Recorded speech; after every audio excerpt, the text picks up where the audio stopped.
basiri recipient ezo mutujja kunoonyayo mubaka eyalonda gikwateko kuba baziwadde 317 MPs abalonda gikwateko so abalonda bwe twali muto gikwateko abalonda gikwateko be bawadde ekyo njagala tubeere as clear as possible ne bwe bane akyewakana ne bakola ki and for me they don't need to run away from the fact bwe ziba zavudde waabwe naye nakibagamba wano nti mulemedde okutunuulira budget ennene kati ziizo biliyoni 18 ezo biliyoni 18 ezo zo zagenze nja kwogera ku nsonga ya rent basebo ne banyabo waliwo ensala y'omusango eyasinze obulungi sofa mwenna ba tenant abali mu commercial buildings landlord takkirizibwa kukubako siiru ku dduuka lyo okuggyako ng'alina court order mwenna ba tenant abali mu maduuka landlord takkirizibwa kuba siiru ku dduuka lyo okuggyako ng'alina court order landlord takkirizibwa kuba siiru ku dduuka lyo okuggyako ng'alina court order landlord yenna anaakuba siiru ku dduuka lyo nga talinaako court order ogenda mulyamu ensimbi zaatalabanga ekyo nkibabuulidde omusango gwakasalibwa musango gwa Margaret kangu basomere wano musango gwasalibwa Justice Sekana landlord yenna ateekako siiru ku nnyumba y'omupangisa agiggala oba akuulako amabaati n'aggaliramu emmaali ye aba akoze ekimenya amateeka ayina kgenda mu kooti n'afuna court order ekyo kyo njagadde nkijje mu kkubo so that mukimanya omusango gwabadde keesi njagadde ngibabuulire gye baakasala ya Margaret something ngenda gibasomeramu case court ruling batenanti mwenna teryakkirizibwa kuggalawo dduuka lyo nga talina court order ndowooza muwuliriza basebo ne banyabo no court order no closing or evicting someone ekyo kyasalibwa mu musango oguliwo n'olwekyo balandiroodi nammwe tujja balwanira ku nsonga yammwe eya loans naye mu business community kino mugende nga mukimanyi whether you want it or not no landlord is allowed to put a ani agezaako okuzanyira mu byuma byange teriyo landlord akkirizibwa kwevictinga tenant yenna okuggyako ng'ayina court order ekyo tukimaliriza ngenda ku nsonga endala ensonga endala gye mumbuuzize ya lockdown basebo ne banyabo nkiddamu natandika nga tutandikira ddala ng'omukulu yakaleeta amateeka ge ne muga nti Mr. President ebintu by'ogenda okukola finale kijja kuyiika olwaleero ffenna katukkirize oba tugaane mu bulumi obungi twakkiriza ne tugondera amateeka naye bannaffe be bamenya amateeka gano musajja wattu Francis zaako emiggo egyamukubwa yakubirwaki emiggo abantu beebuuza we twatandikira okuggalawo before lockdown mwenna mukijjukire mwenna omulwadde yali omu ne baddako 3 ne beeyongera ne bagenda mu 2 kaakati tuli mu 2 abaakafuna corona mu Uganda naye mu byonna ng'abantu babadde bagumiikiriza embeera eno abantu bakooye okubeera ewaka we turned our people into beggars omusajja Barack Obama mu bigambo bye yayogedde bw'ati yagambye nti COVID-19 is not only a pandemic that leaders must be out to fight but also COVID-19 has exposed to us whether the leaders we have are fit to lead the people in the world. So mu statement ye Barack Obama yabadde agamba nti obulwadde buno obwa corona bwe-exposinze mawanga gonna nti gabadde tegali ready naye wabula ge-exposinze n'abakulembeze okulaba bakulembeze eki abali fiti okukulembera abantu baabwe ekituufu mu bino byonna ono omugenyi eyatukyalira gwe bayita corona tewaliiko yamuyinako formula oba yali amumanyiiko naye mu byonna nga kitesitinga bino wammanga obugumiikiriza bw'abakulembeze, enneeyisa y'abakulembeze, ensalawo y'abakulembeze, n'enkwata y'ebintu abakulembeze gye bagikolamu. Byatandika nga batandika bwe bati nti obulwadde buno bwatandikira ddala ffenna gye tumanyi sijja kuddayo okuviira ddala mu Desemba. Mu Desemba Abachina baali bayingira amawanga gaffe era nga bava e China era nga n'abasuubuzi okuva mu Uganda oba mu Semazinga wa Africa nabo bagende China. Ekiraga nti obulwadde buno kkiriza obagaana bwali bwayingira dda Semazinga wa Africa era bwali bwasaasaana dda ensi zino. Kakati ekyokubiri China yo kye yakola yaggalawo. Naye tekikyali tekitegeeza nti obulwadde mu China bwali tebuliimu. Obukakafu bwabo bulaga bwe buti nti n'Abachina abaali bajja mu Uganda nga China yali ebakkiriza okuva mu nsi yaabwe, kiraga nti mubamu ku baaleeta obulwadde muno mwali mulimu Abachina. Era beebo be mwalaba nga babakwatidde ku booda abaali batoloka nga basukka booda baagala okudduka e Congo. Mu byonna bannayuganda ne babeera bawuliza eri gavumenti yaabwe bwe yajja mu mwezi gw'okusatu n'egamba buli kimu tukigaddewo. Bassebo ne bannyabo mu baasooka okuggalwawo be baali abasajja ba transport, aba boda n'aba taxi. Buli omu n'atuula awo ng'alowooza kasita baggaddewo ba boda n'aba taxi. Abo bali 1.5 mu Uganda muno ababalyako, nga kwe kuli omukyala afumba emmere, nga kwe kuli ayoza taxi, nga kwe kuli makanika, nga kwe kuli owa spare, nga kwe kuli atunda wiper, nga kwe kuli owa trafiki, nga kwe kuli omusaabaze. Ffenna tetwakitwala nga kikulu kubanga kyali tekikwata kuggwe nga muntu. Olwaleero kakati buli omu kyamukwatako kasita president yagamba nti n'ab'emmotoka muzireke ewaka. Bwe nasooka okujja wano nga ngamba lwaki public transport baginyigiriza nnyo, bangi baavaayo ne bagana edda Nsereko wandiyogedde ki, abo be balonzi bo. Ne mbaga bannange buli bw'oba ng'oli bulungi n'olowooza kwatayina kiba kitegeeza gwe tolumirirwa muntu akuliraanye. Ffenna abali obulungi olwaleero mukatunulemu nga mwenna muwulira obulumi olw'okuba babayimiriza okukola nga mutandise n'okusaba NSSF wammwe, nga nammwe muwulira obulumi n'esaasira owa booda n'owa taxi ye gwe lwatwalirawo nga byakatandika amaze emyezi 2 n'ennaku 15 ewaka nga tamanyi oba enkya ajja kulya oba olulala anaalya. Mu byonna kikyengezaako okubagamba nti bassebo ne bannyabo bino ekiri atabaala n'eyasigadde waka kijja kumusanga. Ng'oggyeko ababooda n'aba taxi, abasomesa mwenna mukimanyi nti be baasooka oddugendera mu pa. Mwenna mukimanyi wano omusomesa asomesa mu private oba wa nasaro oba waki bamusasira lunaku lwakoze. Omusomesa olunaku lwakoze lwe bamusasula, lwatakoze tebamusasula. Mwenna mukimanyi bulungi nnyo. Abasomesa mu Uganda bali 889 n'obugwamu. Mwe muli abasomesa nasale, abasomesa primary, abasomesa secondary, n'abasomesa university ne tertiary institutions. Abo tebaliiwo. Ng'oggyeko abo mwe muli abaali basupplyinga amasomero. Supplier mu ssomero yoona atwalayo ebintu bye bafumba mu staff room, bye basufumba ku break, abaana be balya mu makantiini, abo bonna baagwa kubanga business teziriiwo. Kakati eyo industry yokka education yastiflinga immediately abantu 2.5 million.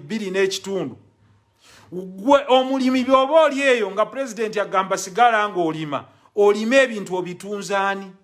Kyemuva mulaba abantu ow'amagi n'akaaba kale fe ab'amagi tetulina we tugatunda. Yes, wali olowooza gwe bwe bagga nti sigala ng'okola ne baggalawo essomero, baani ababadde bali amagiigo? Abaana 10,000,000 ababadde basoma be bali amagi. Naye president ye mu byerabayo ebikulu ebitalina kuggala yagamba ekitongole ekiwooza omusolo. Naye ekitongole ekiwooza omusolo kisigale nga kiggule kiguwooze kwani? Kakati nabo baatuuse nga tebalina kye basolooza musolo era bonna basanga bafuluuta. Why? Tewaliwo muntu gwe bayinza kusoloozaako musolo at this moment kubanga buli omu ali closed down. Navaayo ne mbagamba nti economy yaffe egenda kufuna obuzibu. President n'avaayo n'agamba nti nedda economy yaffe tejja kufuna buzibu. Ndi musanyufu nnyo olwaleero nti President yavuddeyo n'awandikira Minister wa Finance n'amugamba owaaye genda mangu weewole milioni za dola 5 ze trillion emu n'ekitundu ng'amugamba Ugandan economy tekyalina ssente egenda kugwa. Mu byonna kike nali ndabagamba nti ekiri atabaala n'eyasigadde waka kigenda kumulya. Naye mu byonna ekinneewuunyisa ku bakulembeze ba Africa bonna abasinga ng'obagasse mu be bagenza okwewolera bo tebaakiro beewola zikola nguudo. Abantu baagala nguudo kati oba abantu baagala kubasasulira colonies. Ekyokubiri ba president bonna aba Africa bawandiise ekiwandiiko ekyawamu nga basaba IMF ne World Bank ebasonyiwe loans n'okuzaayo interest gwe babadde baafuna. Naye buli ali eyo nga weewola amawanga agaakulaakulana kye gaasoose okukola kwe freezing interest rates. Freezing of interest rates ez'abantu mwenna abaali beewola. Ladies and gentlemen, to continuing okudemanding ekintu kino. Nabagamba ensonga somasonga ziri nnya ng'omusajja atusibirayo. Ensonga ennya esooka nabagamba ye ya looni. Kakati bannannyini bizimbe abaali baseka nammwe museka magye mu lukufu kubanga ebizimbe byammwe banka zigenda bibowa bwe banaaba tebabayambyeko kusasula interest rate gwe mwali muyina kuzaayo. Ekyokubiri ye renti buli musuubuzi agenda mutuulamu kubanga it's a fact of production eri constant. Bw'oba tosasudde renti tojja kuyingira dduuka. Kakati tuli eri tulwana ffekka. Ate kye twakasobola okujjayo yensala y'omusango eriwo nti teri asobola kuggalirawo dduuka nga tafunye court order. Naye ebyo byonna President yagaana okusayininga tenant and landlord bill. Twagimuweereza dda kubanga bannannyini bizimbe okutogonyola abantu n'obbanyigiriza olwaleero mwenna mu kirabe kye twali tulwanirira nti omuntu tateekwa kubeera evicted nga tewaliiwo court order. Singa kooti si ye yatuyambye mu nsala yaayo, President yali yagaana okusayininga landlord and tenant bill twagimuweereza emyezi 8 emabega. N'olwekyo olwaleero munnayuganda wenna wooli gw'oteeka okwerwanako. Naye muddira ku peegi zammwe mupositingako ebintu ebitategeerekeka. Singa buli omu akeerako n'apositinga n'agaa nti no, enough is enough. We need a solution for people's loans, people's rent. Ekyokusatu ye 20% ya NSSF gye natandika. Abantu baali balowooza kyakusaaga nga ntandika olutabaalo lwa NSSF mugyeyo clips z'omu parliament ne Hansard. Nembaga NSSF should be 20% of the people's savings. Basebo ne banyabo kyannaku nnyo nti kakati bavuddeyo ne babaga nti sente zammwe teziriiwo era tezimala. Nabagamba wano teweetaaga kwekalakaasa kwagenda ku kkubo kasuka mayinja gwe babanje kikyo. Olwaleero mwenna ba elites muzuukuse. Mwenna ba elites muzuukuse. Abakozi abaakoleranga ebitongole Posta, KCC, byonna bye baggalawo babanja sente zaabwe biliyoni 3. Abasuubuzi abaasuubula South Sudan babanja sente zaabwe obuwumbi 406. Bonna tebannayagala kubasasula lwa nsonga emu, bo si be bakosebwa. Bwe kiba tekikosa bo baba tebakulumirirwa.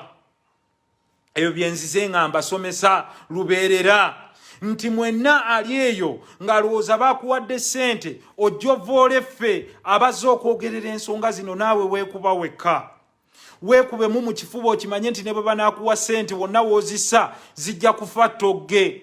Kubanga ne bwe banaakuwa biliyoni 2 ne bagamba genda osuubule, revenue ejja zikutwalako mu musolo ng'ate teriyo munnayuganda akuguzeeko bintu. Therefore, do not be compromised. Okulowooza nti if you do not fight for your rights now, you have a future tomorrow. Let us join hands. Your 3 million people are benefiting from National Social Security Fund. Singa sente zammwe zibadde ziba ziddiziddwa today, singa muli wala nnyo. Naye nzijja mbabuulirira nga mbasomesa nti omuntu yenna singa abanja NSSF miliyoni 5 ne bamuwaako ebitundu 2 ku buli 100 singa aba ayinako sente nga miliyoni 10 zaba asobola okukozesa n'ateeka mu bizinensi naye baganye sente baziwola Safaricom company eri Kenya. NSSF liquidate the bonds now okomyewo sente z'abantu bannanyinizo kati bazaagala. The owners of this money need it. They need it not tomorrow, they need it now. They don't mind ebyo byobagamba bond maturities, no. Fixed deposits zobadde wa banka zino nga Stanbic, Standard Chartered zijjeeyo bannanyinizo bazaagala. Yesaawa zino okukwata sente ze wawa umeme oziddize bannanyinizo. People need their money not tomorrow. Olwaleero ensi nga America zireseewo stimulus za $3 trillion. One reason, pay the big employers so that they don't lay off their workers. Basebo ne banyabo kamba nnyonnyoleyo sekita emu. Botunulira sekita ng'eya hoteri zikozesa abantu emiliyoni emu nga kwe kuli abavuga abantu, abayera, abakolamu baswipa, bakirina, ba receptionists, babaleyinza ofu bonna babajje ku mirimu ng'ekibajjisiza ku mirimu kubanga nabo tebalina bakasitoma. Ate tebalina bakasitoma, tebalina amabanja nga n'amabanja agamu bagawula government through kye tuyita internal borrowing. Government yakola workshops tesasulanga n'ebitongole ebirala bingi. The only way to cut on costs is to lay off workers. Ba workers bano kye badimandi nga kiri ekintu kimu, give us back our money we've been saving with NSSF so that we can start our own small businesses. Ayagala okulima ebijanjala agenda abirime, ayagala okusuubula ebyennyanja abisuubule, ayagala okusuubula wuza azisuubule.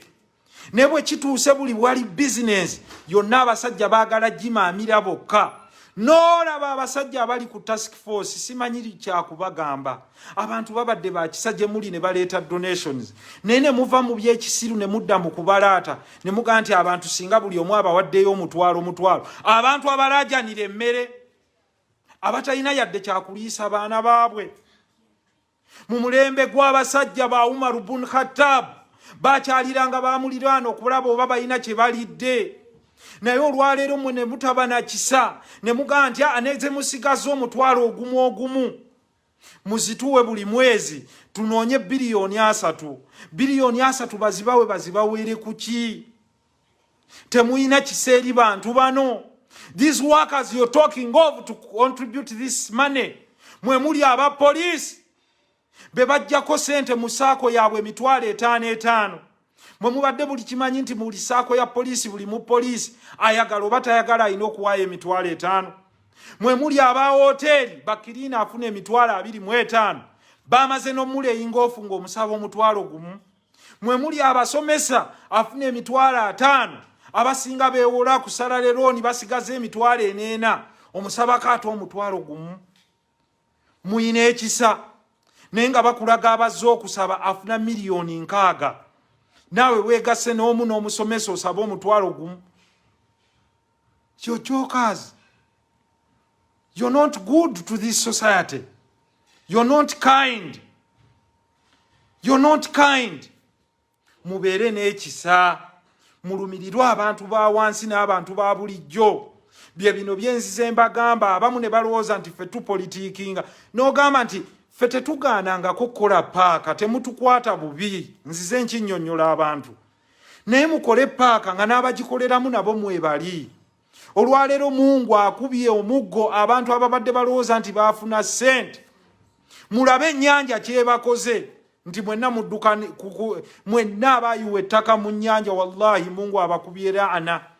Ennyanja ze n'ekima ettaka lyayo nga buli we waliyiwa wallahi yonnyini erijjawo n'eritwala. Sente zonna ze wayiwa kye bayita okuyiwa sente mu nnyanja mwaziyiwa mu nnyanja era ennyanja ezitutte. Temwepaakira ku bantu. Abantu bano buli bwe tunaabanga tetulina kiseeri muntu wa wansi ne Mungu tagenda tuteekako mikisa. Naye olwaleero n'olaba abantu ng'oli avuddeyo mu task force n'agamba omunaku kampuni zonna kye zaasoose okukola is to cut wages. basaze emisaala gy'abantu abakozi ababadde bakola mu Serena ne mu hoteri endala babagambye mu May tebajja kufuna musaala bajja kufuna 50%. Abakozi abakola ku ziradio babasaze emisaala ate n'owulira wa task force ng'aleese omutwe n'obwongo bwe ng'ekyamagezi ye kyalowooza nti bagamba ate batuweeyo omutwalo gumu oddidde omunaku atayina okoze nga Maria Antoinette bwe yakola n'agamba if you cannot try bread then try cake. During the French Revolution ebyo bye byanyiza abantu. I call upon all intelligent men of this world okuvaayo tutandika okwogera ku bintu bino. Philosophers of this country okuvaayo mutandika okukola Facebook lives tusomesa abantu kubanga obudde ku TV butono ne bwe tunaakola live ezifaananako bweziti tujja kusomesa abantu tubabuulire lwaki omuntu ateeka okweteekateeka bw'oteeteeketeeke mu kiseera kino ekiseera kye tugendamu kizibu nnyo. Loan zembadde mbagamba. The loans I've been talking about, basebo ne banyabo, IMF yaziwoze government eno purposefully to save the private sector. Eno government eyagala ziteeka mu UDC. Nedda tetukkiriza. Sente mu Uganda Development Bank muziwaako bamwe. Mukwate sente ezo mu bailing out abantu bonna ababadde ne loans kebenga salary loan, kebenga yeewola mbuzi ku muguwa. Abantu bonna bwe munaakola bail out kubanga zino sente we pay it back as taxpayers. Nemwe ne muleeta supplementary budget mu parliament nga musasulira ba investors amasanyalaze nga munna Uganda omunaku yeye ateeka okwesasulira amasanyalaze. No, tetugenda kukkaanya nakyo. Kukiri kyemumbuze ekya miliyoni 4 nkibaddiddemu namaze okukiruŋŋamya. Ekyo kyekyabo ababaka b'NRM mu 317 abaalonda nga baga nti togikwatako nti bagikwateko bakyuse ssemateeka omukulembeze akulembera emyaka emirala lufukunya. Abo be baawadde ettooke lyabwe. Abo abalonzi mujja balamula. Mwenna mubamanyi mugende nga mulistinga amanya gaabwe. Nze siri wano kuboogerako bo bajja kweyogerera. So mwenna mumanyi ababaka 92 abaalonda no 97 ndowooza abaalonda no ffenna mutumanyi mujjeeyo records mwenna muzimanyi eyavotinga yes ng'agamba nti mujamendinge kakati bw'aba mazima n'ezo bazizeeyo. Tebayinza kuzizaayo. Naye wano mubadde mubalaba bajja beejaaka tuzizeeyo era national gundi concern kati bazeeyo naana. They cannot. Biri byabadde bya kamera. Byabadde bya kamera bawudiisa olikubirako bubonero bwe. Naye kakati bazeeyaana. They cannot. Nakibagamba dda muzeeyo 2 abasimbaana. Ate tajja koma kwana n'endala nnyingi. Kyovola abantu basoose kyewakana olwayanguye nti ate ezo zaffe za kibiina ebyo byabo wasalaamu kyekibiina kikola during covid ekyo ekibiina ky'amaanyi Mungu yakiwa bo mu covid bakola bo bannaffe ab'ekibiina ekyo during covid baba bagagga nnyo era sente nazo ne bazifuna. Naye twagala tubagambe nti obunyiivu bwe muteeka ku bantu n'obunyiikaavu bwe mujja okubalaba bwe babasasula. Abawarabu baga nti kamaatu diinu tudaanu nga bw'owola era bwe bakubanja oba nga bw'obanja era bwe bakusasula. So mwaba abalonda nammwe babasasudde ebyo bajja kusemateeka ne bamutyoboola. Bwe bamaze omutyoboola kyalwatu nti babasasudde nabagamba babasuubiza miliyoni 3 babadde babanja balance 1 era nabagaba wadde. Kakati temumbuuze ebyo byammwe buli omu amanye anaalonda atya. Siri wano kwogerera ku babaka bannange ebyo mubibabuuze. Buli omu abuuze mubaka we gwe yalonda. Tugenze ku kyaffe kye tulina okubanja. Njagadde mbannyonnyole ikonomi eno kubanga ikonomi bwe mba sigibannyonnyodde abasinga temujja kutegeera. Wano tutera nnyo okulonda not basing on facts. Mutunuulire omusolo gwe bagenda okubakyajinga. Baagala okulinnyisa omusolo ku mafuta. Ekyo twakikuba. Naye abantu tebagoberera ebyo. Naye ndi happy nti babadde bagezaako nnyo okubawugula. Naye mwebale nnyo okubeera strong. Omwogezi omu yagamba nti a struggle is not for the faint-hearted. The struggle is not the words you speak. The struggle is the belief that you have. Basebo ne banyabo luno lutabaalo luwanvu. Tugenda kutindiga olugendo luno. Lugenda kubaamu abatende walira omutima babuukemu. Mugenda kubaamu abalwana ennyo twawula. Nti kubaga nyono nono, kubaga nyono nono. Bannange avoid those talk ez'abantu abagala okutwawula tukubaganya. Ezo talk ziri meant to divert you from the core. Basebo ne banyabo. Tewabaayo akwata sente ze nazitu contributing. Omutwalo n'ogumu mubaleke bana abalya sente zammwe be baba baziwaayo. Tokwata ku musaala gwo n'obawo omutwalo. Twagala tulaba olwaleero baani abasiimye. Era olwaleero bannammwe aba National Task Force mugenda kuswala nga balaga abantu nga babba emmere. Ne muwa abantu ebijanjaalo bye balina okufumba ng'alina bifumbisa nsawo y'amanda. Ebyo byonna temwagala byogerako. Ate muddidde abantu bennyini abanaku. Kakati mukirabye nti omunaku naye amatalinga. Mumukimyeko ate n'omutwalo ogusigadde. Muyina kisaaki. Ffe twatuula wano n'osoma essimu n'oweereza omuntu emitwalo 2, emitwalo 5, n'obalaba bambi nga basanyuse. N'obalaba bambi nga basanyuse. N'obalaba bambi nga basanyuse. Naye mwe ne mutaba na nsonyi. Mwe ba executives abatudde ku task force, you earn more than 60 million. Lwaki mujja ne mukudaalira abantu? Mwandigambye nti ffe nga ba key executives tuwaddeyo omusaala gwaffe gwonna okumala emyezi 8. Ensi yandibawulidde. Ne bwe mwandyegasse owa UNRA, owa URA, owa Stanbic, owa NSSF, owa mwandikuŋŋanyiza biliyoni aga, owa National Water, owa Umeme, owa National Electricity Distribution Company, owa Civil Aviation. Bwe mugatta emisaala gyammwe mwenna be executive mu parastatos ne mutagiwaayo okumala emyezi 10, Uganda efuna obuwumbi 4. 40 billion ziba tuzifunye, the white ones. Tuba tuzifunye 40 billion. Therefore, ladies and gentlemen, njagadde mukimanye, the people have gone through a painful lockdown. They did not want this. All ministers that are on this platform, mbasabe nkyanga mugenze mu cabinet, mubeere very, very careful with the decisions you're going to make. Abantu bali mbulumi. Bawulira imported cases. Rapid testing kits zafuluma dda mu nsi yonna. And guys, rapid testing kit te costing $65. Rapid testing kit, antibodies, antigens, costing only $11. Endala za $3. What do we need now? We need mass testing. We need isolation. And then we need to continue with life. For how long will you lock down people? 3 months is too much. You borrowed the Wuhan tactic. The Wuhan tactic cannot work in Uganda. Wuhan buli omu bamuwange mmere, regardless of whether you're working or you're not working, regardless as to whether you're rich or you're poor. Mwagalo tugamba, if Uganda's reserves cannot you take Uganda for 3 months, for more than 3 months, mwagalo tugamba an ordinary Ugandan can sustain. Waliyo muna Uganda ina savings ezisobola omususa emyezi 3. Tebaliyo abayina savings zisobola sustain for 3 months. So, guys, I call upon government to look at the following.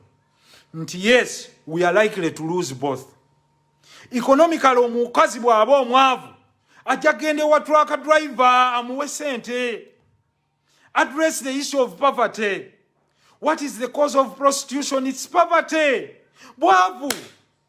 Teri mukazi ayagala genda kuwa kiroole. Abagende kuba biroole namawojjolo be batunda gonja.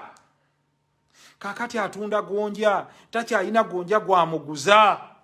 Aba gonja akozesa emitwalo 5 n'atunda ekibbo kya gonja n'akiryako omutwalo gumu. Ab'emiyembe ku kkubo abagiguza ba truck drivers asuubula ensawo nga ya mitwalo 8. Naddiranga buli muyembe agutunda siringi 5. Mu kibuga ne bagutunda buli muyembe omunene gwa siringi 10.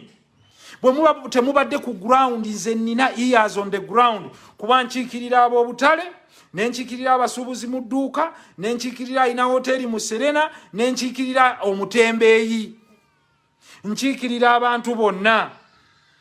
Okitegeera? So njagadde okubagamba, excuse me,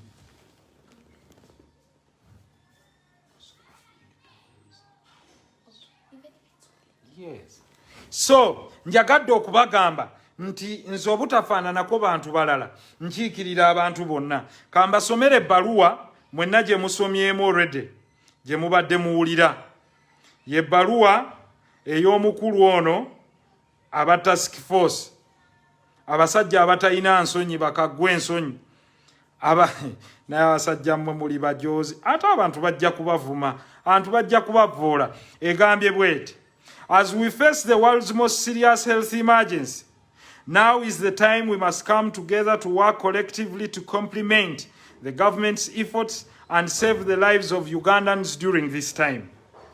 N'agenda maaso n'agamba nti, as you are aware, His Excellency, the President of the Republic of Uganda, recently, make it dry, recently established the National Response COVID Fund to mobilize resources from the private sector to supplement an already strained Ministry of Health in combating against COVID, in its combat against COVID. Kankomao ku bbaluwa agambye nti Ministry of Health beetaaga bagidduukirire mu lutalo lwayo against COVID. Naye omukulu ono abadde takimanyi nti gavumenti yennyini yaleeta budget, sente mu kifo kyo ziteeka mu health na agriculture, neekwata 1.2 trillion nezitwala mu State House. Kwegamba bo bano balowooza abantu tebategeera. Omukulu ono awandiise ebbaluwa, dry one, is he alive to the fact? Is he alive to the fact that the same government that is aware that there is a strain on the Ministry of Health budget is the same government that did not allocate money to the Ministry of Health? If the biggest emergency is health, why did you allocate more money on roads? Logic. If the biggest emergency is on health, why did we have a State House budget of 400 billion for donations? Basebo ne banyabo. Donations, okugaba, okudonatinga, that means ojja kuzewafisaawo oweeyo. Kakati ono omukulu atugamba nti bwe bamaze okusoma budget ne bakizuula, oba bwe twamaze ogiyisa ne bakizuula nti Ministry of Health teyina ssente, era bantu Ssekinoomu ebakubira omulanga muveeyo mugidduukirire, era nga bagamba mu maaso nti singa buli omu avaayo n'awaayo omutwalo gumu okumala emyezi oba 3 oba 2 ku akawunta gye bataddeko mu maaso awo, Ministry ya Health bajja giwa obuwumbi 3. Lwaki temutoola ku buwumbi 4 obwagenda mu State House budget ku donations ne mugiwaako obuwumbi 2 oba 3 ne bugenda mu State House, ne bugenda mu Ministry ya Health? Ne bugenda. Simple logic. Basebo ne banyabo njagala okubabuulirira nti gavumenti yaffe yakutte sente za donation biliyoni 3 neziwa State House, ezo zaakuwaako omuyimbi ayimbye obulungi n'asanyusa omukulu ng'amuwa ebbaasa. Okitegeera? Ne baga nti oba anaamusanyusa ne bamugulira emmotoka. Abamusanyusizza ng'abo abalonda kutogikwatako ne babawaayo miliyoni 8. Naye omuntu wa wansi nti gwe vaayo oweeyo omutwalo gumu, bw'owaayo omutwalo gumu, ebyo bye bayita ensi okutandika okutubeera ku bikuukujju. Mungu agambye nti innama amruhu idha arada shay'an an yakuna lahu kun fayakun. Nti Mungu bw'aba ayagala okugera ekintu kyonna kibe, ekigambo kye kibaba nti ne kiba. Omusajja Barack Obama eggulo yagambye nti this is going to be a huge test for all leaders. Omukulembeze yenna kaakati eyeegase mu kusokoola abantu mu kifo ky'okubawa, wallahi weetaaga kolimira, teweetaaga kusabira Mungu kusaasira. Kyemuva mulaba omusajja omu omwogezi yagamba you'll not know the value of a drop of water unless you collect it yourself. When you learn collecting water by yourself, then you value even a single drop that falls out.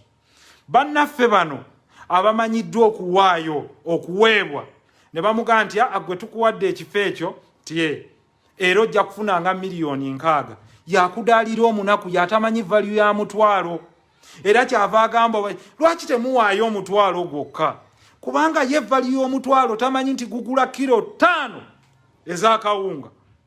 Kilo 5 ez'akawunga amaka agamu gaziryako okumala weeks 2. Bano abagawaayo mutwalo batuuka ewaka nga waliwo bufe buli omu ne bamunaaza ebigere ezo zawaayo nga tiipu ababa bamuguliddewo geeti tamanyi value ya mutwalo. Kakati kyova olaba akagero ka Saadu mukaagala nnyo naye mwenna nzize nkabanyumiza nti wallahi engabana kati n'obwoya bw'omukira kyova olaba nti abasajja bano saagala bavuma yadde baweebula naye njagala mbakubirize nti mwenna ababadde ku National Task Force mulabye nga abantu bali parking emmere yammwe ne bagibba ne bagitwala.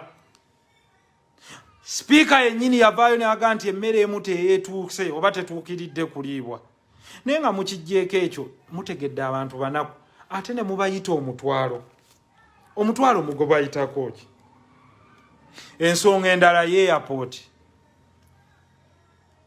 abanaku abaana baffe bali Omaani bankubira essimu abakozesa ababwe babalaying off ku mirimu ne babagamba mudde ewammwe abalala bali Kuwait abalala abawala bali Saudi Arabia bali abawala 37 tebakyayina kyakulya tebakyayina kyakunywa abantu abalala bali China mwenna mukimanyi naye airport gye mwatugamba nti mwagigala bannange omuganda agamba nti ekiweewuula omugagga kuba kusesema ntula ekinafuya omugagga kikuba kusesema ki ntula naye bannange sebo president okitumazeeko gwe kennyini eyagamba nti airport nzigale era nti baagigala no passengers allowed to come into the country.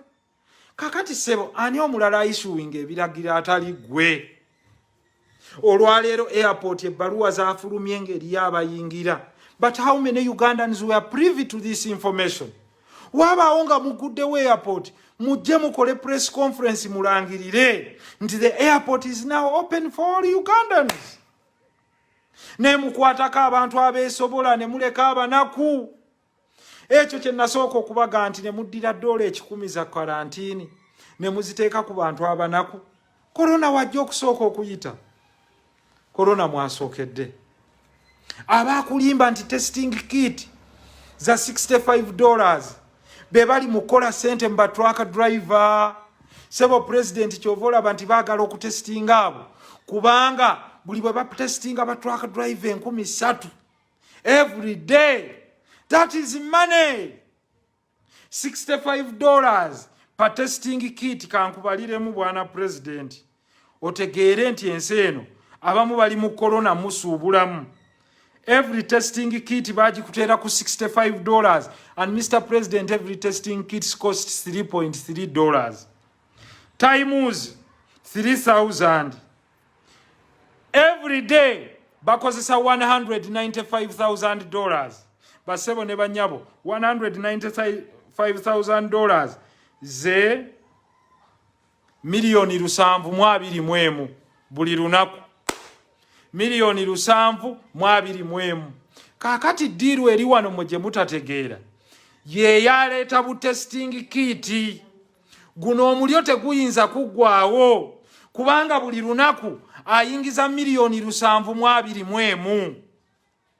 Omuntu ayingiza miliyoni 721 akyayagala ba truck drivers kino bwakikolera 100 days abafunye a lot of money. Every 10 days afuna 7.2 billion.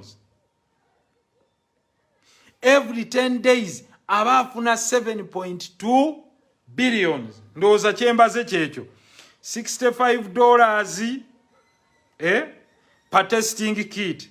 times 3,000 people equals $195,000 nga tukaseeko costs ndala $195,000 times 100 days bano abasajja baba bakoze $19 million. $19 million ozikola mu economy ki? Kakati gwe omutwe omunafu nga bagamba lumba abo kyova olaba tebakkiriza mugezi yenna kubuulirira bantu. No, buli mugezi bw'ojja osomese nga babawugula bagamba mugulona amuvume, mugulona amuvume, mugulona amuvume. Naye nga nze ogenda kunvuma kye batavuma Nabbi Muhammad sallallahu alaihi wasallam. Ogenda kusindika ddogo ki lye bataasindikira mubaka wa Allah. So kino mukitegeere. Kakati zino same testing kits ze bagenda okudeployinga ku airport nga baguddewo. Bwe banagulawo babagaye nti buli ayingira agenda kuba testingibwa. Every day mu Uganda flights zibadde ziyiwa abantu 1,000.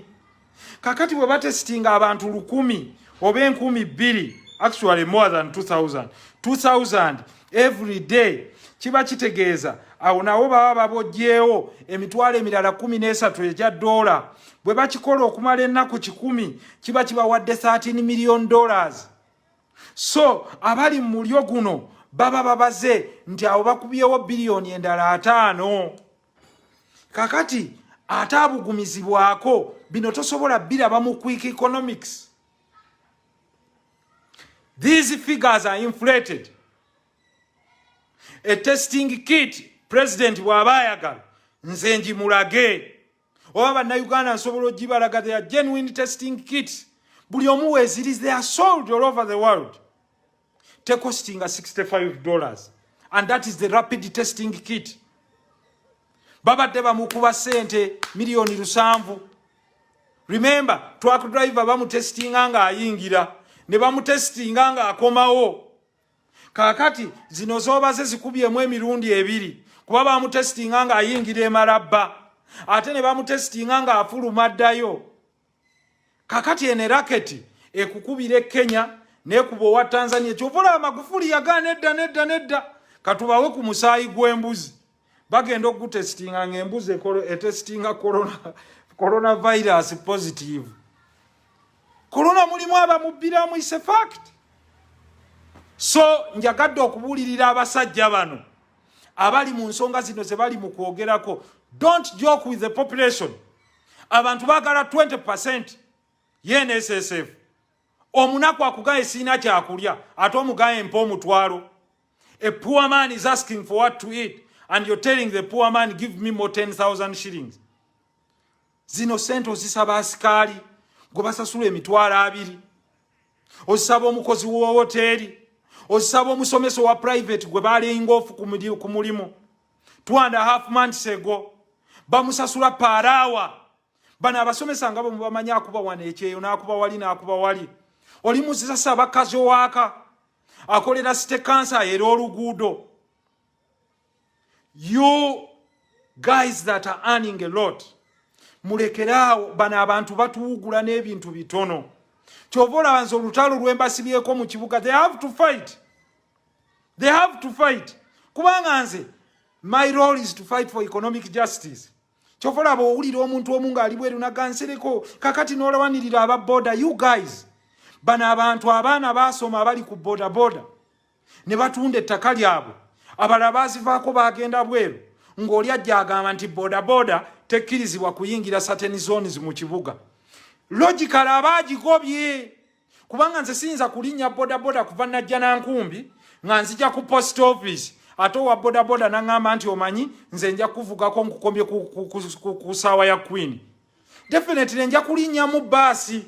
Kati wa boda boda buli bw'ataafune mulimu nga boda emulema okusasula ku looni ng'agwa ng'afuuka wakatayimbwa akubagwe. Mubeere logical mu analysis. Gwe bakulagako kino kya waggulu. Gwe temulaba nti boda boda zijjuza ekibuga. Emmotoka zammwe ez'obuyonjo nga tezijjuza kibuga. So gwe bakutimbako kino nti boda boda boda boda boda boda boda boda. No, boda boda is not the problem of the city. The problem is that after lockdown, people are highly indebted. 2, they cannot afford to pay rent. These are your taxpayers. City Council yandibadde erowooza nnyo ku bantu bano abagenda okukomawo mu maduuka betusaba trading license nga tebasobola zisasula. How do we solve this? Kubanga omuntu bw'anaaba yaggalawo edduuka, City Council era okyamusaba trading license for the next 6 months. Twandibadde tuwulira solutions mu City Council ng'egamba ku lw'obulumi bw'abantu bwaffe ababadde batakola, ffe nga City Council omwaka guno tetugenda bakyajinga trading license. Ku lw'obulungi bw'abantu baffe ababadde batakola, ffe nga City Council omwaka guno tetugenda kukyajinga property rates. Basebo ne bannyabo batono munyo mu kumwe abali kuno abamanyi value ya property rates. Ndi bakusanga awo ne bavaluing ennyumba yo gye weezimbira ne bagamba tuweeko 6% buli mwaka. Oba eri occupied oba teri occupied nga bagipangisa ne bagamba tuweeyo 6%. Kakati noba nga wacharginga abapangisa emiliyoni emu, City Council n'ekimako emitwalo 6, City Council bwe kimako emitwalo oba emitwalo 3, ate ne revenue n'ekimako miliyoni endala emu mu mwaka gumu. Kakati bote balowooza kuddiza. So buno obusajjasajja bwabwe bwe ba deployinga kuno nti mugenda as a deployment mu distracting abantu ku nga mulumba bansereko. Nsereko ogenda mukolako ki? Nsereko alinga jinja lya mu nnyanja gojjaddeko nako lyo likyaliwo. Because fe struggle yaffe si ya mwerowozeemu, we are beyond that. We are building a nation of strugglers and hustlers. Instead of resorting to giving people food, we should resort to giving people capital to work again, so that every single person can start up a business, sustain a business, and be a donor. We are not building a society of beggars. That's why I cannot support a policy ey'okugamba nti oddira omusajja eyeegulira kapikipiki ke bw'aba alina omusango tuteekewo sakyagi nti ayingira mu kibuga mu boda aweeyo 2,000. These guys will pay it. Boda emitwalo 3 bwe zizisasula mwe muteeke ebitaala ku kkubo mukole enguudo. Taxi mubadde muzisoloozaamu biliyoni 14 buli mwezi, naye era mwewoze ssente zikola paaka. Kati biliyoni 8 taxi zibadde ziwa buli mwaka ziriwa. Lwaki size mukozeemu paaka? This politics of exclusion in the economy is unacceptable. Mwabawulidde abajoozi bano ne ku masks mbu baagala ku licensinga company 10 ezaabwe. Tebabalimba osobola okwesalira masiki n'ogyekolera. Naye nawulidde ennaku nga ndaba bakwata abaana ba boda abatalina musango, agasajja agali mu anti-riot police bwe kakwata boda z'abanaku gitikke kuno. Omusajja n'akaaba, nempulira ennaku ng'omusajja akaaba. Tatise muntu ayina helmenti olw'okuba ekisajja kikutte emundu ne kimuggyako pikipiki ye ne kigitwala. President, you're still presiding over this nation. Ng'omanya abasirikale b'obote bino byennyini bye baakolanga. Soma akatabo ko gwe kennyini, Sowing the Mustard Seed. The pain obulumi abantu bwe bawulira. Ng'ogamba abasirikale b'obote banyakulanga ebintu by'abantu, emmotoka, sente, panda gari. Sasa leo tumeona nini?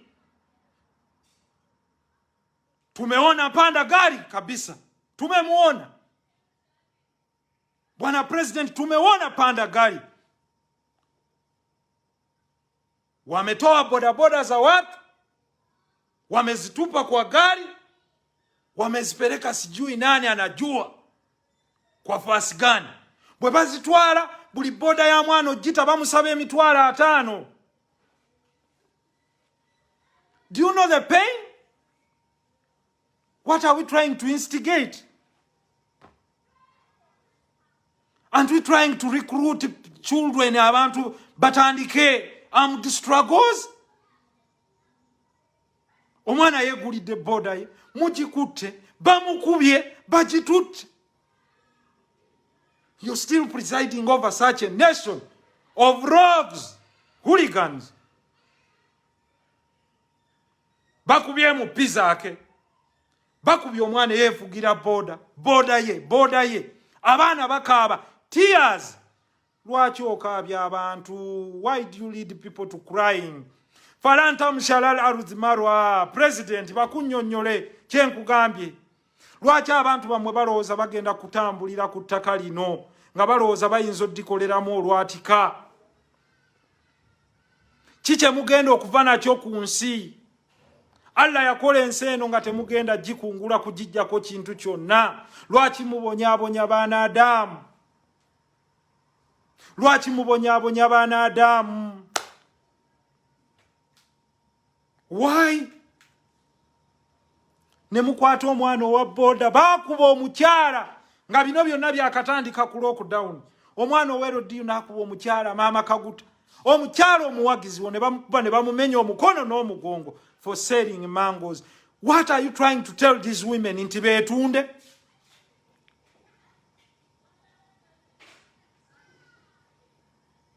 Firauna yali mukambwe nnyo okutuusa Mungu bwe yajjulula omwana we. Farao teyamanya bulumi bw'abantu okutuusa Mungu bwe yatta omwana we. Firauna avaayo akaaba agamba abantu nti bulijjo abantu babadde bafa. Omusajja ajamugamba nti istani ya Firauna kakkana nga bw'obadde olumya abaana b'abantu naawe bwebwo obulumi Mungu bwakutuusizaako. Ti olunaku lwe banaakwata byolekedde abazzukulu bo n'abaana bo n'abaana bammwe nabyo ne babitwala. Weekube mu kifuba president nga batwala boda y'omwana omunaku n'akaaba n'asiita ebigere n'afukaamirira ekisajja. Naye n'ekisajja bw'okitunulira kyafukaamirira wallahi nga toyina ky'okigerageranyako. N'akigamba please afande, why are you taking my motorcycle? Nyina helmet empapula ezigiwogerako yeeno sina muntu gwe ntise mbungitutte. La tukkiriza okutujooga naye obujoozi butuuse we bukoma. Ejjoogo lituuse we likoma. Ejjoogo lituuse we likoma. Enough is enough. Basebo ne bannyabo, toyinza kuddira banaku n'obayisanga abatategeera. Musibye abaana b'abendi nti bali quiet and disorderly. Buli gwe bakwata gwe basokolamu $5,000. Nsonga ki? Temubasasula bulungi. Nsonga ki? Sente zaabwe abapoliisi muzijjako sente mbuza saako. Nabo bennyini sente zaabwe temuzibawa. Kakati nabo kye batandise okukola kabanyagulula abantu misana. Bakwata boda y'omuntu ne bagitwala. Watugamba nti you brought rule of law. Aina eriwa eriruddawo abantu bajeebuuza enfuga y'amateeka. Abakulembeze bonna mu byafaayo byonna bye tusoma, Mungu bw'anaaba anaatera obbajjako Arusi Entebbe, kyasooka okubajjako asooka kubaziba matu na kubaziba maaso. Baba tebakyalaba, baba tebakyawulira. Beeriraanya abantu abajega ng'abantu abo tebayinza kubawabula okujjako okubawaana. President abakuliraanya abasinga mu kifo ky'okuwabula abakuwaana buwaanyi. Gw'osinga era ensi yonna eraba ggwe. Mukama waffe era bw'oteekako live ng'ogenda okulanga. Gw'osinga wallahi baatendereza Gaddafi. Abasajja bonna ng'alina batabani b'ab'amaanyi. Gaddafi yalina abaana nga bonna bali mu magye. Saiful Islam, Saadi Gaddafi, bonna bali mu magye, naye wallahi Mungu yagenda obbasaasaanya ati tokyalina gw'okyalabako. Kamisi Gaddafi baamukubala pijji n'asaanawo ng'alinga ebisiriiza. Kamisi Gaddafi mutabani wa Gaddafi bamukubala pijji ekikompola n'asaanawo ne bazzukulu be. Saddam Hussein al-Tikrit yali musajja w'amaanyi. Bagamba nti Saddam yeeriraanyanga empologoma nga ze zimukuuma, ng'era ayina eggye lye bayita Fedaini Saddam, ffenna twalirinda.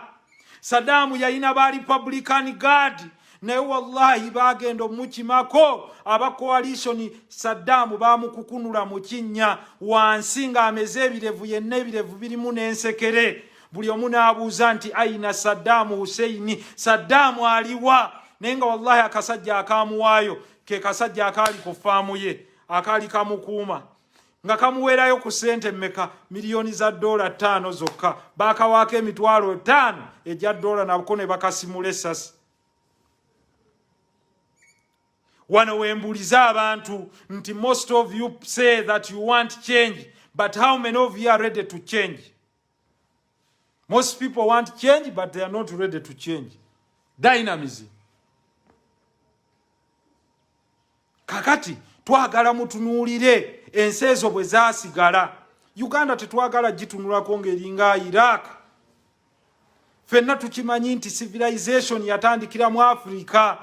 Ne mutunulire omuddugavu bwafuuse ekisekererwa mu nsi, nga buli atunula ku muddugavu alabira ddala omuntu omujega. Lwaki buli omu atubuuza nti abakulembeza abakulembera mwe babakulembera batya bwe bati? Ne mwenna njagala message eno ebabeere mu mitwe. La Mungu ayogedde mu Qur'ani n'aga nti hadha alkitabu la raiba fihi hudda lilmuttaqin. Bismillahir Rahmanir Rahim, alif lam mim. Dhalika alkitabu la raiba fihi, kino ekitabo kyembaweereza, la raiba fihi, temuli mu kubuusabuusa mu kyo, hudda lilmuttaqin. N'embeera gy'ataddewo Mungu la raiba fihi, olwaleero asitudde ennyanja n'agitambuza n'agizza we yali eyita. Temulowooza nti waliwo embeera egenda okusigala nga ya lubeerera. Gwakwata booda y'omusajja olwaleero, bugenda ku kyenkya nga Mungu akuzizzaayo gye wali obeera, ng'omusajja wa booda gw'obadde olinnyako wallahi kati ye munene. Wano NTV yaleeta omusajja gwe bayita Francis Itabuka, ye yali akulira State Research ku mulembe gwa Idi Amin Dada, musajja musoga ali eyo Busoga. Baamulaga nga yenna ne mu bigere mulimu envunza Francis Itabuka. Naye edda bakadde baffe bakugamba nti Francis Itabuka yakololanga bukolozi. Buli omu n'adduka waali. Ani yali amanyi nti bujja ku kyenkya? Nga wallahi abasajja abaakulemberako ebitongole nga ESO baani nga nabo bali mu kkomera. Kakati saasira muganda wange tumukunde abadde mu kkomera wallahi n'asangayo abasajja be yaweerezaayo babasibe, nga abasajja bamugaa nti la ilaha illallah, naawe otuuse nti ndiyo weewe jeno tumukunde, n'addamu nti ndiyo mimi, nti gwe waweereza ffeeno mu 95 nga batusibyeko gwa buyeekera, nti nze kennyini, nti naawe otuuse katukwalire awo akakeeka weebake. Mungu yalayira ekiseera n'agamba nti wal asri innal insana lafi usri illa alladhina amanu wa amilu salihati watawasaw bil haqq watawasaw bis sabr. Tewagenda kubaawo tutiisatiisa, okuzaalibwa kumu n'okufa kumu. Allah yakutulaaliseeko, sigenda kukyusa mu ssaawa yange yakufa n'omulundi n'ogumu. Ate naawe president togenda kukyusa mu ssaawayo n'omulundi n'ogumu Allah bw'anaaba asazeewo. Kaabaani tetuyinza kutunuulira nga abantu baffe bakunkumuka enjala, ng'omuntu ainflatinga testing kits eza corona mu $65. Shame upon them. Omusajja omu yali annyumiza omugenzi Kawere, Mungu amuwe ekiwumulo eky'emirembe, n'aga nti twali eruzira nga batuleese, tuba tuli awo nga baleese omusajja w'obote yatuteekayo, ne tumugaa nti la hawla wala nti Isa Sebirumbi naoze nti nange nzize nti wallahi nawe Mungu akulese ruzira nti nanga ndese nabaga nti nkwalidde akakeeka kaako kekwate naye abantu mubalekeremu ekisa ekinatunula ku baana bammwe n'abazzukulu bammwe nga babatunuzaako ekisa nga bwe mulaba abantu we batunulira abaana ba Idi Amin ne baga nti waakiri omusajja alina kye yatukolera nti obugagga bwonna abaddugavu be bayina Idi Amin ye yabutuwa. Do you know what it means okubanga Idi Amin dada Mungu amuwe ekiwumulo ekyemirembe yagoba abasajja n'abajjawo n'agamba abaddugavu buli omu agende yeekwata ekizimbe n'edduuka ate ne be yagoba n'abasasula. Mmwe kye mwakola ne muddira abasajja Idi Amin be yasasula ne mubaddiza ebizimbe byabwe kwe bali ku baddugavu kwe bajogera. Laanatullahi alayhi. Mungu abakolimire mwenna abakoze ebikolo ebifaananako bwe bityo kuba twandigayo abasonyiwe. Naye bwe mubanga mwabikolwa nga mwabikola mu kigenderere laanatullahi alayhi mwenna ne be mukolagana nabo Mungu abateekeko ekikolimo eky'olubeerera. Buli abagamba amazima gwe muwalana. Uganda tuyina kikati Railway line bukyogyogerako mu mwaka gwa 1988 nakati mwongera gikulamu byuma nga bwe babitunda. Omusajja yali waawo Enos Simanyani tumusiime yatunda railway yonna ebyuma byonna ne babitunda n'amayumba ne bageeguza. Kati mukutte kuba boda be mugoba mukutte ku basajja ba taxi abeewoze sente ne begulira taxi zaabwe be mwagala okukyankalanya. Mujje mu parliament fe tubawule sente mwe mwegulire basi olwokuba mufuna obusajja sajja bwe musobola okuweereza sente mbu mugende muvume aba abanunuzi ne bwe munaateekako nga batuwovoola nga batuvuma buli kanaku. Nabbi Muhammad sallallahu alaihi wasallam baamuvuma.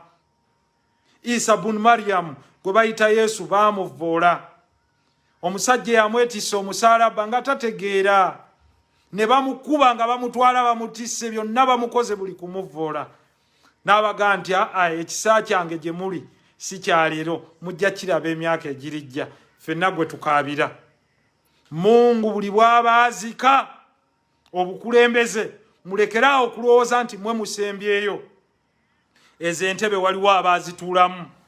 Aboogezi b'ebyafaayo bagamba nti wasanganga Obote ng'abasajja bagenzeeyo yatuulanga awo n'ajjayo sigereeti Obote yafuuwanga sigereeti n'ajjayo n'ennyama n'abagaba bookere n'abagaba what are they saying there? How is that those Baganda? You know those Baganda have no brains. Wallahi Obote aliwa olwaleero kakati ekibiina kyonna ekya UPC bakwata ne bakituguza mu NRM ba ne kigwawo. Musajja wattu yali alafuubanira ki? Yali alafuubanira ki? Aina anta aliwa Obote olwaleero anta fil arzi maiti yavunda dda n'ensingo yakutukako. Kakati ebyobugagga byonna amayumba kololo ani wallahi abaana nze abaana bange bakimanyi ekyobugagga kyokka kyemba wadde kusoma n'ebiro ne bwe munaabikwata ne mubibawa obibawa babikaayanire. They don't need them. They need the brain to make their own things and build bigger empires. Ekyo omuzungu kyayawukana ku muddugavu. Omuddugavu taata olufa nga buli omu agamba jjamu eddirisa lyange jjamu oluugi lwange lino ettaka lyange. Oyo noona omuntu omu bw'aba yasobola obbakulira square mile 4 ate mu abatono muzze muzitunda muzimalawo mwandibadde mugamba tukola tutyo zifuula square mile 8. Neno balaba nga bakayanira ebyobusika bakayanira obyobusika bakayanira ebyobusika. Nze sikolerera abaana bange nteekateeka abaana bange. Nja kubasomesa eddiini Allah nga mpadde obulamu. Nja kubasomesa okumanya ebyensi naye nga kwekolerera. Ku byange tebayinaako yadde waafu n'emu. Tekuliiko. anaaba asobodde okufunayo ka capital nga nze akamuwadde kola. Mbadde ne muwala wange olwaleero nanga muzeeyi mbadde njagala kukola ka bizinesi ka kutunda byennyanja ne mugawa salaamu nja kuteeramu oba emitwalo 10 tandika. Nti how can these people have KFC? Nange kankole Kampala fresh fish mu kifo kya Kentucky fried chicken ne mugawa good capital mitwalo 3 tandika byennyanja byo ng'osuubulanga bw'otunda. So anyway byonna nga tubyogera nga wetuli bino byonna kyembagamba lockdown abantu bagikooye. They have sacrificed a lot. You've made them beggars. Abantu tebabeeranga woko mu situation nga basabiriza.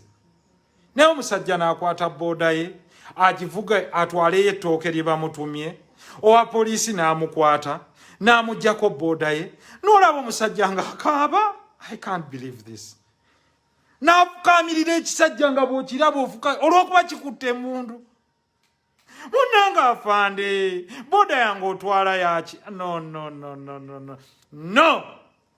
Eno humiliation tesobola. We cannot take this humiliation no more. President nzijukira mu kataboko wali owandiika n'ogamba nti the worst of humiliation gye wasanga is when abasajja b'obote bwe baakutuuza ku road block ekireka ne bakutuuza mu bitaba. N'ogamba that is the worst thing that could happen to a leader. You are a minister. Abasajja ne batakusaamu kitiibwa ne bakutuuza mu bitaba. Until the late Rijema and General Saleh came to your rescue. Gw'owulira otya olwaleero ng'omubaka wa paalamenti zaako omukwata ettaayi ne bamukuba emiggo ne bamuwanika kabangali. Bwe bali kujjayo nga bakulaga ebifaananyi bino oba ne babiraga bazzukulu bo oba abaana bo gwe biri bayisa batya nga babaga nti kitammwe ye yali akulira amagye nga ye commander in chief agaavaayo ne gajja mu paalamenti nga minisita waaga agamba nti zaake yali musibe wa mikono nga musibe w'amagulu naye ne yeekuba ne yeetokyalinga ne yeenuubula. Oliwulira otya munnaffe? How will you feel? Bino ebigambo bwe biba bikutuuseeko bikwateko mu kifuba kyo oba abakuliranye babiwulire bakimanye nti waaliwo abasajja Bahamuru bunu Waddi mu biseera ebyo nga musajja w'amaanyi mulwanyi Namige nga tagambibwako ng'era bw'aba akasusa ekiso wallahi teri ayinza nakirabako. Naye Mungu yamukkakkanya n'amusaanyaawo. Bw'obuuza famire ya Hamuru bunu Waddi toyinza yadde okugirabako. N'olwekyo nga nawe bwe wawulira obulumi n'ogamba oyina okgenda mu nsiko olwane olw'okuba they were humiliating people. What do you think the Ugandans feel now?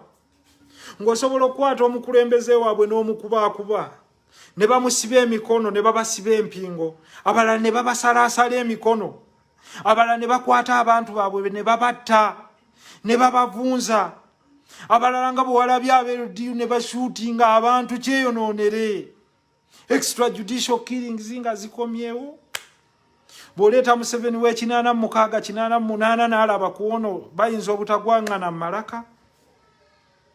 Ekisa kyo compassionate erazeewa. Weeriraanyisiza. Sigambye nti buli omu akuliraanya naye bakutya. Ffe katukubuulirire abaayimirirangawo nagga nti Mabira nedda tosobola kujjawo beyiro. Baga nti Robert Mugabe agenda okuddayo okutegeera nga wallahi yenna ali mu kawiru kyeyagongo baddaati kubanga abaamuliraana nga baamulimbanga nti ssebo bw'otabaawo Zimbabwe tetambula. Wallahi kati tetambula. Zimbabwe Munangagwa si yatuddeko naye nga Munangagwa ye yali omu ku abamuyimbira nti ogiwadde omuliro naye nga bwe yavaawo bw'ati wallahi etambula. Zimbabwe etambula. Jacob Zuma abasajja abaali bamuliraanye bonna nga naye kati Cyril Ramaphosa kwali South Africa etambula. Musajja wattu General Bashir baamugambanga nga olikuwa General w'abajenerali nga bamugamba nti anta kaidu nti gwe komanda era nga bamugambako n'ekigambo nti anta saifi ma asuyufillah gwe bw'oba badde tomanyi kyekitegeeza bamugamba nti oli kiso mu bise ebitemagana ebya Mungu nga ye taito gye bagituuma General Bashir naye kati bamulage kiso kye ekitemagana bakoddomi be nnyini be bamukwata be bamusiba bagenda namuweereza mu Hague. Watandika bulungi mu lockdown naye abantu gye bagenze bagiwanvuya abantu bagikaaye era ebakeese people are tired. I know when we are alive we can save the economy, but let's do it for everyone. We can open up that airport for all Ugandans. Abane China bakaaba ne babaddamu nti gwe kennyini n'abalala musigaleeyo gye muli ne bw'ofa bakuziika eyo gy'oli. Tewannayitawo na weeks 2-3 nga airport bagigulirako abamu. Si nsonga nabo batuufu okomawo naye abamu mujje mulange nti kati airport nzigule buli eyeesobola jangu make it public information. So ebyo bye mbagambye kama tudinu tudanu nga bwe mukijjanya bannayuganda ne bannayuganda bwe bajja obbasasula. Any leader would like to leave a legacy. Any leader baga nti tunaakumanyaako ki biki ebirungi ebinaakwogerwako nga baga nti mu kiseera kya corona buli testing kit mwagigulanga $65 nga ne bw'ozibuuza all over the world the price is there for everyone to see. The most expensive is $22. Mwe mugiguze $65 eyammwe ekebera ki? Kyogamba eyammwe bwekebera n'ekebereramu n'ekkolera.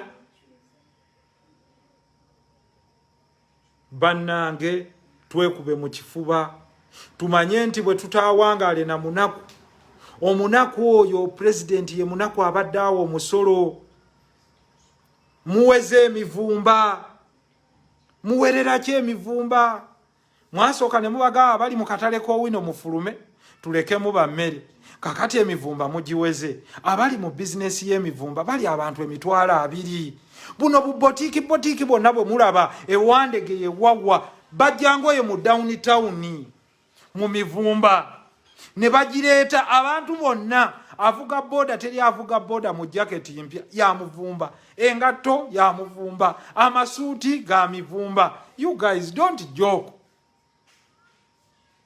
So mubagambe nti bwe muba muleeta emivumba muweere eri order nti bagisanitizing oba basooke jjooza bwe baba jjooza bagiweereze. Simple. Netogama nti okumala emyaka 2 mugenda kuba temuleeta mivumba. Do you know how many people you're going to drive out of business? There are many. There are many. So bannange mubeere n'omutima ogulumirirwa abantu. Airport mugigulewo tugezeeko okwevacuating abantu baffe. Naye mwenna abali kuno just know in a period of the next 5 years we are going to see a loss of jobs of over 4 to 5 million people. Basebo ne banyabo, it's untenable. It's unacceptable that 1.5 million people beba sookerwako immediately nga lockdown yakabaawo, but the spike will go up to 5 million people. 5 million people of a young population that is not employed is a time bomb to our nation. 2, with these insensitive acts bannaffe ze bakola okutta owa boda omugjeeko ebibi okubya omukazi ali olubuto, why create that pain eri abantu? Why? Nga gwe Mungu gwatagenda kukyusaako, kubanga Mungu agambye nti yeye yalayira enkyukakyuka, yeye katagenda kukyuka. Bw'oba bwalabye ennyanja ng'esitudde nedda we yali eri mumanye n'ensi eno ejja kukyuka. So gw'omulimi ali eyo ali mu kyalo teweeyibaala nti bino biruma bali Kampala byokka. Abali mu kyalo mwenna mwambala mivumba. Bizinensi y'emivumba bw'eneggwaawo abali mu kyalo mujja kuyita bukunya. Temujja kusula ku masuuka. Namba 2, bwe banakijjanya abali mu kibuga, emmere yammwe gye mulima ani anaagirya? Ani anaagirya? Teri ajja girya. Ene empunzika nga mbagamba nti ekNSSF tukyakiriko. Bannayuganda abakwatibbwa ebweru bateekwa okukkirizibwa okudda. Kenzo mumuyambadde ne bannayuganda abalala. Airport eggulwewo ku bannayuganda bonna. Tumanye clear policy ne guidelines. Testing kit ku ba truck drivers. Mr. President zalayisi naye bagenda bafuula business. Bw'oba oyagala waliwo awakanya akutuma ombuuze nze nzireete ku TV yonna ng'ensi endaba bazitestinge ku Uganda Virus Institute olabe oba sizo ezo. Nga kosti yaazo tesukka $10. Naye bajja gufuula omulyo. Bajja gufuula omulyo. Kakati abo bajja kugamba tugenda kutestinga ba truck drivers okumala emyaka 5. Naye nga bagamba buli lunaku bakola emitwalo emeka 19. Allah, omanye ettooka eriri awo. Kati kitegeeza nze bwe mbyogerako ngeriyo abanyiiga. Ekirala ekya masks temuyinza kubeera na preferred companies. President vaayo obabuulire the role of UNBS is to set standards. But right now tuli mu calamity. Buli omu asobola we're producing the masks. Olaba ne mu US bagamba abantu if you can make a piece of cloth kutaayiza buntu kubuuka kugwa mu bwaba ate gwe wakyogera kola maski gigolole naye ate bano abantu abavaayo simanyi kigendererwa kyabwe. So mwebyo byonna mwenna mbagaliza I wish you well. A simple translation to all of you who do not understand Luganda. I want to be precise in English. We are still saying that this lockdown is overstretched and it's testing the nerves of everyone. But it's being used as an opportunity for those that want to exploit our economic reserves by inflating prices of PPEs, by inflating prices of testing kits. Testing kits do not cost $65. It's an inflated price that is meant to exploit the national treasury and reap it clean. $65 for 3,000 truck drivers is about $195,000 per day. When you calculate it for 100 days, that's about $19.5 million. That is high. That is robbing the national coffers. I can challenge them. The whole world can come out to challenge these people that are over-exaggerating the prices. 2, telling the poor to fundraise in this time of COVID is like scoffing at them. It's arrogance, it's unacceptable. The poor cannot donate their 10,000 shillings when you've refused to even give them the 20% contribution for their NSSF. Finally, ladies and gentlemen, I would like to say that the airport should be open to everyone that wants to return home. Ladies and gentlemen, all of you that are in conflict, stop the conflicts that are not necessary for our revolution. Where it's unnecessary, please cut it off, cut it down. Let us focus on transforming our country. I urge the president to prevail against these people in police that are confiscating people's motorbikes. It is wrong, it is absurd, it is unnecessary. These people have no crime rather than trying to look for food for their people. Therefore, give them back their vehicles and motorcycles. Otherwise, people have been patient enough.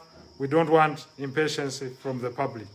Finally, people want their 20% from their savings. NSSF, this is the time to stand by your savers. For God and my country, thank you very much for listening to me. May God bless you all. I sign out for now. Ramadan Mubarak.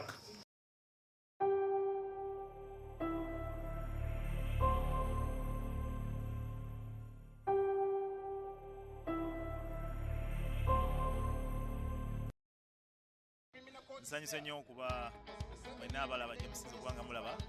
Thank you so much for this opportunity okubuuza ku bantu mwenna gye musinza okubanga mulaba.